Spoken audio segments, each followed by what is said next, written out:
My father was a priest. Zacchaeus Bede Oganda, that was his name. A priest who fell in love with my mom. She was beautiful, so I don't blame him. Between them, they had 4 children. I was the third, and my father's favorite because I was named after his mother. My father was strict, possibly seminarian training, but he was also very charming. He loved us all. He loved to entertain his friends.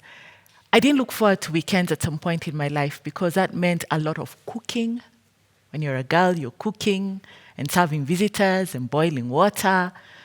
So weekends at some point in my life were not the thing that I looked forward to. But I loved my dad. He loved to read. I possibly picked a reading culture from him. And we did the crossword puzzles together. My dad did shopping, so my mom didn't have to stress about the household shopping. And every weekend, they went to the Westlands Market and did bulk vegetable shopping. When I was in Standard 7, 1990, I was picked from school by a driver and my uncle. And because life was normal, right? Dad was dropping us in school, Dad was doing stuff. I had no idea that anything would be wrong. So being picked from school when you're in boarding to go home was a nice thing, so I was looking forward to go home. But you know how you have a feeling that something could be wrong and you don't want it to be wrong? But at 12, really, being daddy's girl and everything being okay at home, I was more than glad to go home. But as we approached the house, something looked wrong because there were too many people home for a Thursday morning. And then I learned, as I walked into the house and people saw me screaming, and started screaming, that my dad was no more. So what does that mean? At 12, you're alone. I felt alone, but I looked at my mom. She had people around her. I was scared for her. But I had 2 elder sisters. So really, I was protected from the loss of my father. It wasn't easy to adjust to, but Mommy was there. And she picked up. She picked up from where Daddy had left. It wasn't a seamless pickup because I could see that she was struggling. Suddenly, she had to figure out how we were going to school. So the 4 of us, we were still very young. She had to figure out shopping. She had to figure our lives out. She had to figure out her own life. But my mom was so full of life. She had, I think, 10 side jobs. She had lorries, she had a restaurant, and she had her main job. So we never lacked. We grew up happy. I was very happy. My mom was my best friend. I liked talking with her. I told her everything. I liked going to her office. She worked at the University of Nairobi. Because going to her office meant I could hang out with her and her friends after work at the Norfolk. Yeah, and have tea with cookies. I loved it. I mean, I was so used to being in my mom's space, and then she was nice and fat. So taking a nap on her arms, it was just, I mean, being around my mom was just so nice.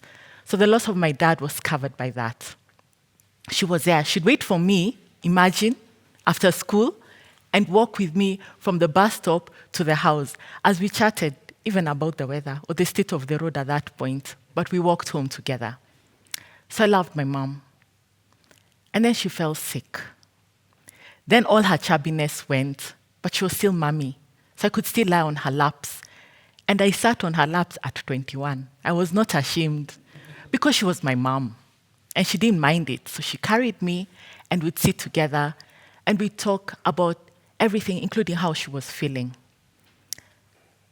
When my mom went to the hospital, for what I didn't think was the last time, because she was this fighter, right? She had fought through my dad's loss, and she had brought us up. So sure, Mommy would make it through even this.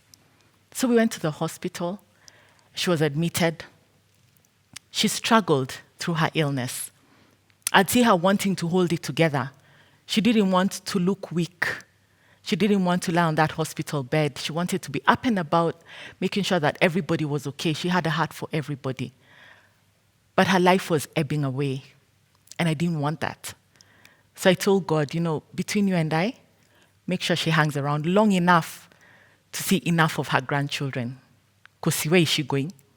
See, Dad went unceremoniously. So her, just make sure she hangs around. And she did. She was discharged. We went home, and she looked like she was picking up. And one night she said to me that she can't deal with the pain. I told her, no, Mommy, we had an agreement. You need to hang around. She said, yeah, I will, but just in case I don't, you're strong enough. Those are not things you want to hear at 24. I was 24 now. I thought I was old enough. She had brought me up well, a very Catholic home, taught all the right fundamental things. My sisters had moved out, so it was just me and Mommy. We spoke, but she was losing her life, and I didn't want her to. I think I was holding on to her life more than she was holding on to her own life. But she went back to the hospital, and we continued to visit her in the hospital, and she continued to fight. And this morning, my auntie calls me, and she says, what are you doing? I said, no, I'm just getting ready. I'm going to hospital to see Mommy. She said, oh, you wait for me, I'll go with you. Why not take a lift? Why jive when you can be given a lift? So I waited for my auntie, and she and my uncle drove me to the hospital. And as we drove into the gates of the Aga Khan University Hospital, I could tell something was wrong. I got out of the car, and as I walked through the doors, I saw my sisters, my aunties, and a few of my mom's friends, and I knew it had happened. She was gone. And I was angry. I was angry because who was I going to talk to? I didn't want a new BFF because I wanted my mother. So I cried in the hospital corridors. They didn't allow me to see her, and I wanted to see her. I wanted to be sure that she really was dead, but she was gone. 15 years later, this time with my husband, we walked through the gates of the same Aga Khan University Hospital, this time to the breast clinic, where I was going for a checkup. This was 2017. The year had begun with me not feeling well. But when you work in a very busy environment, I thought it was just work fatigue. So I took a holiday. I was actually put on bed rest by the doctor, 10 days bed rest. And I took a break from work, and I felt better and came back to work. But I was not getting better health-wise. So what began was a series of tests, blood tests, x-rays, more bed rest, transfusions. Nothing was helping. And then they began to do a bit more targeted tests.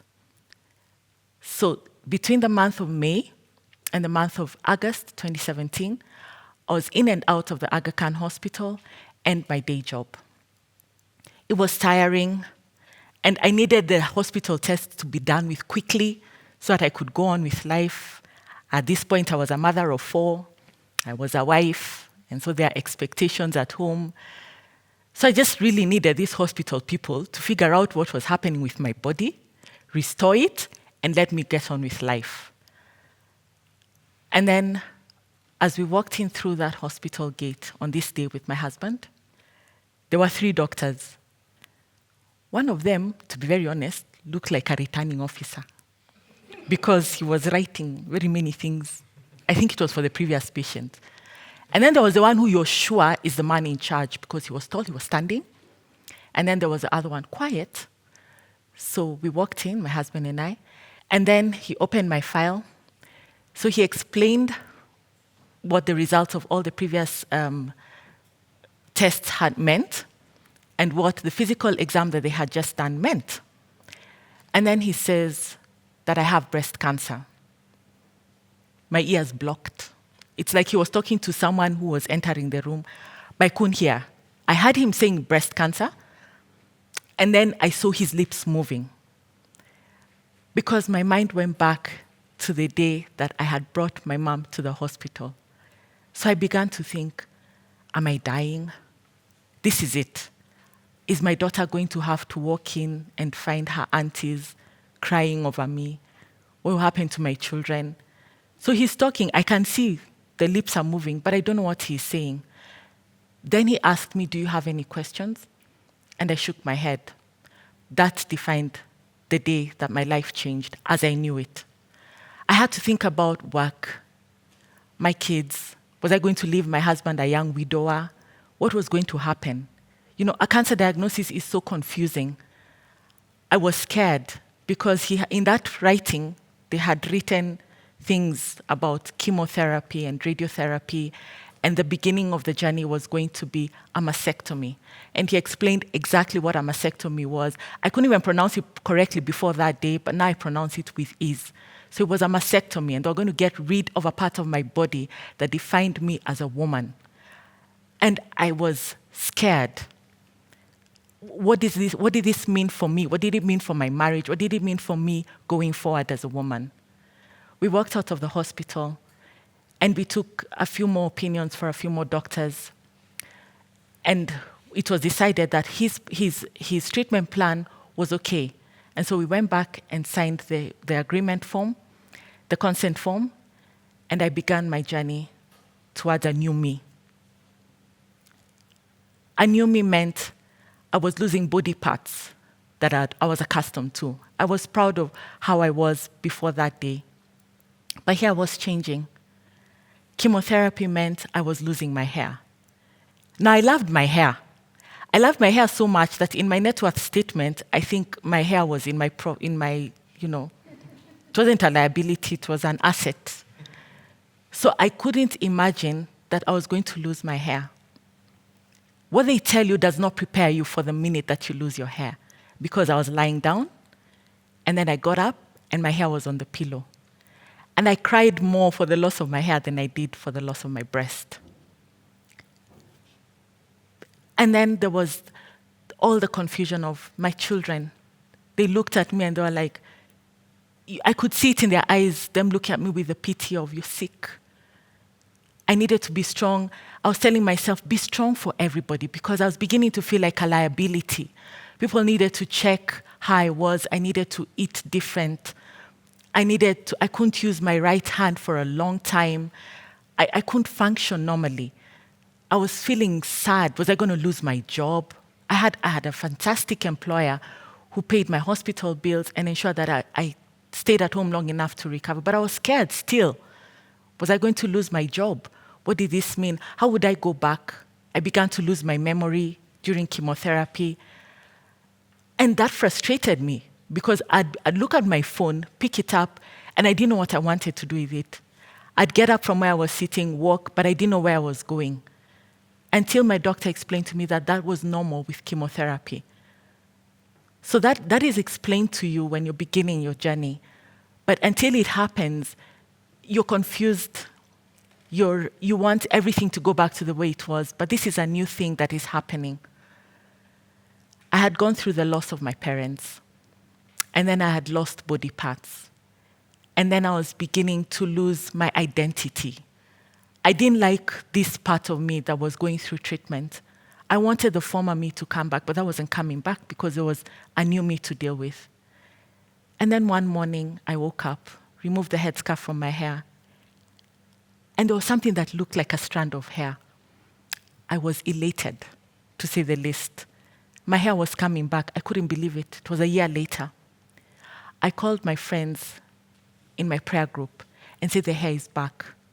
They had stood with me, praying with me every day, encouraging me, reminding me that God was there.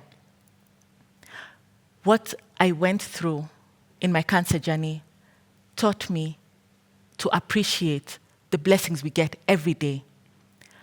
I got through chemotherapy and then through radiation therapy. And I was like, but God, those are chances you're giving me. You have allowed me to live through that. I lost friends along the journey. They didn't live to tell their story.